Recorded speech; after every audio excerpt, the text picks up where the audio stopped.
पाकिस्तान की तरफ से की गई एयर स्ट्राइक के बाद पाकिस्तान में हिंदुस्तान के हवाले से किस तरह का खौफ था, इसकी जानकारी खुद पाकिस्तान के साबिक वजीर मोहम्मद आसिफ ने दी है। मोहम्मद आसिफ ने पाकिस्तानी कौमी असेंबली में कहा कि अभिनंदन को हिंदुस्तान के खौफ के सबब छोड़ा गया था। उन्होंने कहा कि हिंदुस्तान को खुश करने के लिए अभिनंदन को रिहा किया गया था। वहीं पाकिस्तान की असेंबली के साबिक स्पीकर अयाज सादिक ने कहा कि पाकिस्तान को खौफ था कि अगर अभिनंदन को रात के 9 बजे से कबल रिहा नहीं किया गया तो हिंदुस्तान उस पर हमला कर देगा। करते हैं। मुझे याद है शाह महमूद कुरैशी साहब उस मीटिंग में थे जिसमें प्राइम मिनिस्टर साहब ने आने से इनकार कर दिया और चीफ ऑफ आर्मी स्टाफ तशरीफ लाए। पैर कांप रहे थे, पसीने माथे पे थे और हमसे शाह महमूद साहब ने कहा, फॉरेन मिनिस्टर साहब ने, कि खुदा का वास्ता है अब इसको वापस जाने दें क्योंकि 9 बजे रात को हिंदुस्तान पाकिस्तान पे अटैक कर रहा है। तो इस बयान को हिंदुस्तान में किस तरह से देखा जा रहा है समझने की कोशिश करेंगे। शैलेंद्र वांगू हमारे साथ, हमारे नुमाइंदे दिल्ली से जुड़े हैं। शैलेंद्र वांगू, हिंदुस्तान की तरफ से स्ट्राइक की गई थी, उसके हवाले से पाकिस्तान के एक लीडर जो कि साबिक कौमी असेंबली में उन्होंने कहा था कि हिंदुस्तान के खौफ के सबब उन्हें छोड़ा गया है, जो कि पाकिस्तान की असेंबली के साबिक स्पीकर थे। इनके इस बयान को किस तरह से देखा जा रहा है और किस तरह से देखा जाना चाहिए?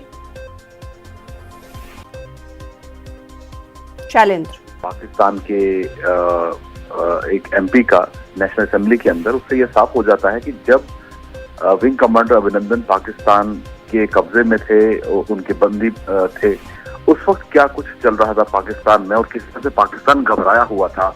और यहाँ तक कि जो मौजूदा विदेश मंत्री हैं पाकिस्तान के शाह महमूद कुरैशी, उन्होंने बैठक में खुदा का वास्ता देकर कहा कि अभिनंदन को छोड़ देना चाहिए। और जो अयाज सादिक हैं जिन्होंने ये खुलासा किया है नेशनल असेंबली में, उन्होंने ये भी कहा कि उस वक्त उनके माथे पे पसीना था, उनके पैर कांप रहे थे। तो ये दिखाता है कि जो खौफ था उस वक्त पाकिस्तान के अंदर, पाकिस्तान सरकार के अंदर, वो किस तरह का था। और ये जो दावा करता है पाकिस्तान कि उन्होंने गुडविल जेस्चर के तौर पर छोड़ा है या शांति का संदेश देने के लिए अभिनंदन की रिहाई की है, दरअसल ये भारत के हमले का खौफ था।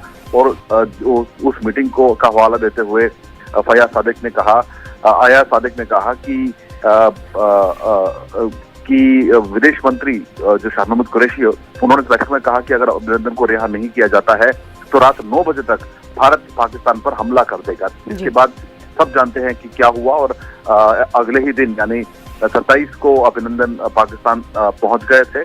28 के बाद 1 मार्च को अभिनंदन की रिहाई पाकिस्तान से हो गई थी। उससे एक दिन पहले इमरान खान ने पाकिस्तान की असेंबली में इस बात की घोषणा की थी कि अभिनंदन को रिहा किया जाएगा। तो कुल मिला के कहा जा सकता है कि इस बयान से अब ये साफ हो चुका है कि पाकिस्तान अंदर से कितना खोखला है। और ये बात भी साफ है कि उस बैठक में खुद पीएम इमरान खान पहुंचे भी नहीं थे। शायद उनको इस बात का डर था कि वो किस तरह से फेस कर पाएंगे ऑल पार्टी मीटिंग को। तो ऐसे में जो ये फैसला है पाकिस्तान का, वो पीस जेस्चर के तौर पर कहीं न कहीं शैलेंद्र, साबिक स्पीकर अयाज सादिक के इस इंकशाफ से ये बात भी आया हो गई, क्योंकि हमेशा हम देखते थे कि पाकिस्तान इस हवाले से एयर स्ट्राइक के हवाले से एक्सेप्टेंस के हवाले से झूठ बोलता था। तो ये बात भी आया एक तरह से हो गई कि एयर स्ट्राइक किया था, इतने लोग मारे गए थे, क्योंकि पाकिस्तान कभी कबूलता नहीं है। अब ये इंकशाफ हुआ तो इधर भी इशारे जाते हैं।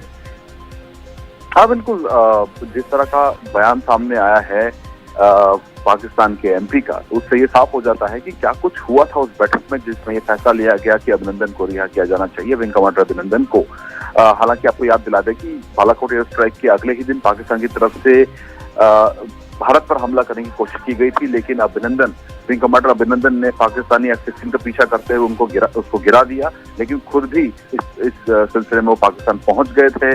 उनका प्लेन क्रैश हुआ था वहां पे, हालांकि वो सुरक्षित रहे। लेकिन उसके बाद जो घटनाक्रम हुआ करीब 20 घंटे के अंदर, वो दिलचस्प था, क्योंकि भारत ने साफ कर दिया था कि भारत कोई ट्रेड नहीं करेगा या यूं कहे कि पाकिस्तान से कोई समझौता नहीं करेगा अभिनंदन को लेकर, और बिना शर्त के अभिनंदन की रिहाई होनी चाहिए। जिसके बाद पाकिस्तान के प्रधानमंत्री इमरान खान ने नेशनल असेंबली में इस बात की घोषणा की थी। लेकिन इसकी वजह कहानी ये है कि असल में पाकिस्तान डरा हुआ था और वो ये जानता था कि अगर अभिनंदन की सुरक्षित रिहाई नहीं हुई तो ऐसे में पाकिस्तान को इसकी भारी कीमत चुकानी पड़ सकती है। जी, बहुत शुक्रिया शैलेंद्र वांगू हमारे साथ जुड़ने के लिए, तफसील के साथ बातचीत करने के लिए।